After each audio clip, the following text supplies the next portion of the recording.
दोस्तों, कभी रुककर सोचा है कि इस विशाल दुनिया में अरबों लोग हैं, अनगिनत चेहरे, अनगिनत कहानियां, फिर भी आपकी जिंदगी में वो एक खास इंसान कैसे आ जाता है, वो जिसे आपने कभी देखा तक नहीं था, अचानक आपकी सांसों का हिस्सा बन जाता है। शादी के मंडप में 7 फेरे लेते वक्त लगता है कि ये मेरी पसंद है, मेरी मर्जी है, या परिवार ने तय किया। लेकिन क्या होगा अगर मैं कहूं कि ये सब एक बहुत पुरानी कहानी का हिस्सा है, जो आपकी पैदाइश से पहले ही लिखी जा चुकी थी।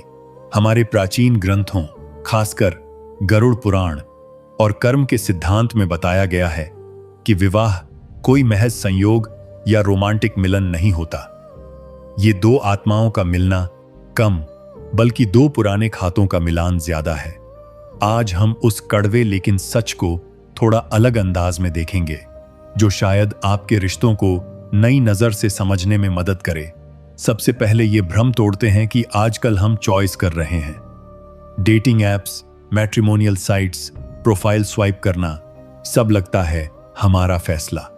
लेकिन शास्त्र कहते हैं कि ये सिर्फ एक दिखावा है। असली स्क्रिप्ट तो बहुत पहले लिख चुकी होती है।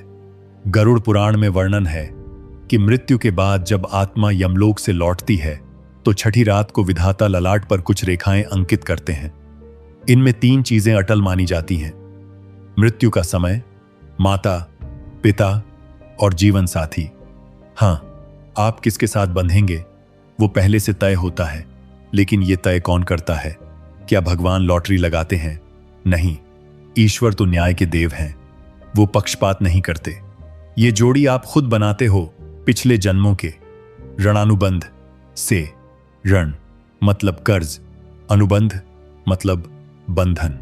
पिछले जन्म में जो हिसाब बाकी रह गया, पैसे का, भावनाओं का, धोखे का, सेवा का, वो आत्मा के साथ चिपक जाता है। मरने पर शरीर जल जाता है, लेकिन वो कार्मिक बैलेंस साथ चलता है। प्रकृति का नियम सरल है, हर क्रिया का प्रतिक्रिया जरूरी। तो अगले जन्म में वो आत्माएं ऐसी जगह लाकर मिलाई जाती हैं जहां अलग होना मुश्किल हो, और वो जगह है विवाह। क्योंकि यहीं 2 लोग एक छत, एक बिस्तर, एक थाली में सुख दुख बांटते हैं।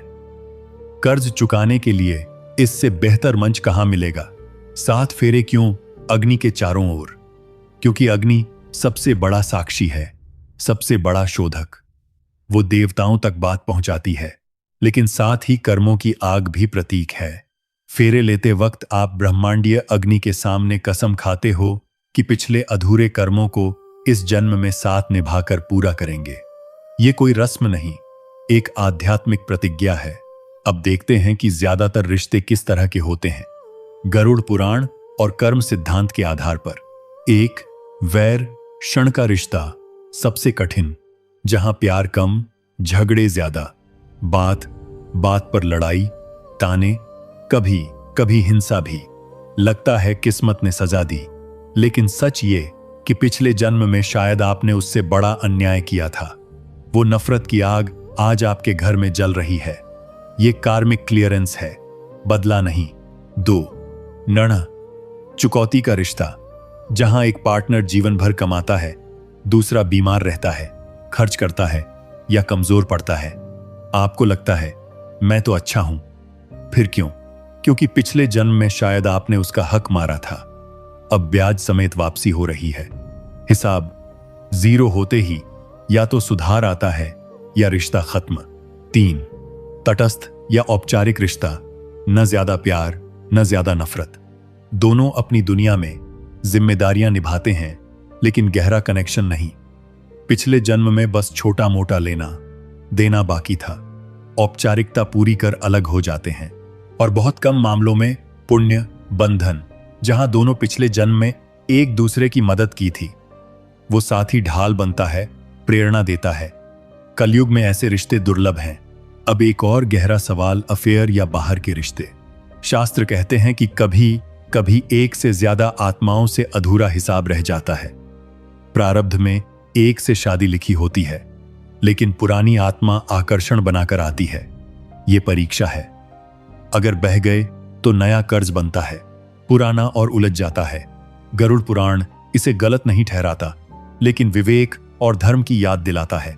शादी न होना कई बार ये श्राप नहीं, वरदान है। जिनका बड़ा कार्मिक बोझ नहीं, उन्हें बंधन से मुक्त रखा जाता है। वो पूरी सृष्टि या ईश्वर के लिए जीते हैं। सामाजिक दबाव में रोना बंद करो। शायद आपकी आत्मा मुक्ति की ओर बढ़ रही है। तो क्या सब तय है? हाँ, प्रारब्ध तय है, लेकिन उसे भारी या हल्का किया जा सकता है। अगर कर्ज समझ आ जाए तो रिएक्शन बदल जाता है। आप रोना धोना छोड़ देते हो, क्योंकि अब पता है कि ये मेरी ही पुरानी गेंद है जो वापस आई। समाधान तलाक से नहीं, क्योंकि भागने से कर्ज कैरी फॉरवर्ड होता है, पैटर्न दोहराता रहता है। असली रास्ता है साक्षी भाव और क्षमा। रात को जब पार्टनर सोए, उसके चेहरे को देखो। मन ही मन कहो, मैं नहीं जानता पिछला हिसाब क्या था। अगर मैंने सताया तो माफ कर दो। तुमने जो दुख दिए, मैंने माफ किया। आज हम दोनों को इस बंधन से मुक्त करता हूं। ये रोज करो, वाइब्रेशन बदलती है। या तो व्यवहार सुधरता है या शांतिपूर्ण विदाई होती है। शादी से पहले गर्भ संस्कार याद रखो। जो वाइब्रेशन पति पत्नी में होती है, वैसी आत्मा आती है। लड़ाई झगड़े से नकारात्मक आत्मा आ सकती है, इसलिए शादी संस्कार है, कॉन्ट्रैक्ट नहीं। आकर्षण का खेल, वो फेरोमोन्स नहीं, पुराना कर्म का चुंबक है। सच्चा प्यार अंधा नहीं बनाता, शांति देता है। उपाय, दान, सेवा, कन्या विवाह करवाना, गरीब जोड़ों की मदद, ये बुरे कर्म काटते हैं। गृहस्थ जीवन सबसे बड़ा तप है। रोज की किचकिच में धैर्य रखना, गुस्सा पीना, यह हिमालय की तपस्या से कठिन है। आखिर में याद रखो, रिश्ते आईने हैं।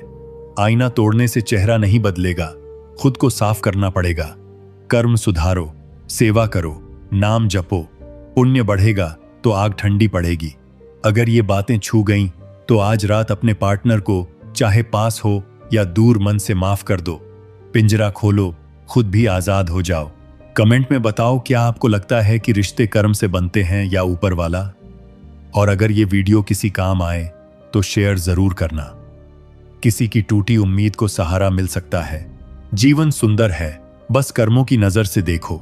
शिकायतें खत्म, स्वीकार बाकी, और स्वीकार में ही ईश्वर बसता है। अगले वीडियो में फिर मिलते हैं एक नए रहस्य के साथ। तब तक अपना और रिश्तों का ख्याल रखना। शुभ रात्रि। हार हार महादेव।